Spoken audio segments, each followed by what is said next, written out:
વલસાડમાં હાઈવે પર પડેલા ખાડાને લઈને કલેક્ટર એક્શન મોડમાં જોવા મળ્યા। ખાડામાં પડી જતા મૃત્યુ થયા બાદ કોન્ટ્રાક્ટર સામે હવે માનવ વધનો ગુનો દાખલ થશે। ખાડામાં અડચણરૂપ બને તો કોન્ટ્રાક્ટર સામે ફોજદારી ગુનો નોંધાશે।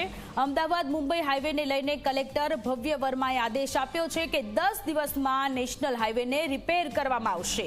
પીએસઆઈ કે તેમનાથી ઉપરના પોલીસ અધિકારીને આ સત્તા સોંપવામાં આવી છે। નેશનલ હાઈવે પરના ખાડાના લીધે 2 લોકોના મૃત્યુ થયા હતા અને હવે કલેક્ટર દ્વારા આદેશ આપવામાં આવ્યો છે કે જો હવે ખાડાને કારણે કોઈ લોકોને મુશ્કેલી પડશે, કોઈ મૃત્યુ થશે તો કોન્ટ્રાક્ટરની સામે માનવ વધનો ગુનો દાખલ કરવામાં આવશે।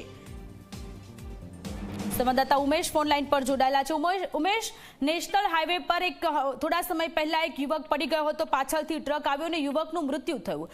હવે કલેક્ટર દ્વારા આદેશો આપવામાં આવ્યા છે કે આ જે નેશનલ હાઈવે છે તેને વહેલામાં વહેલી તકે રિપેર કરવામાં આવે। 10 દિવસનો સમય આપવામાં આવ્યો છે, નહીતર જે કોન્ટ્રાક્ટર છે તેમની સામે કાયદાકીય કાર્યવાહી થશે।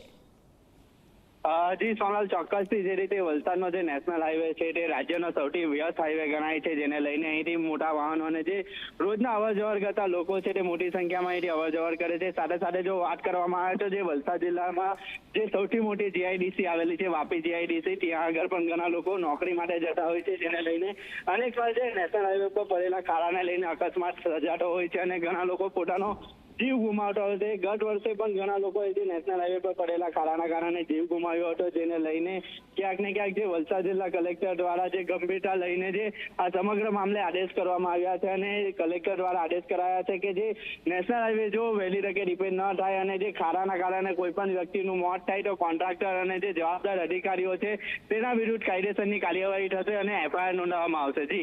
જી આભાર તમામ વિગતો માટે।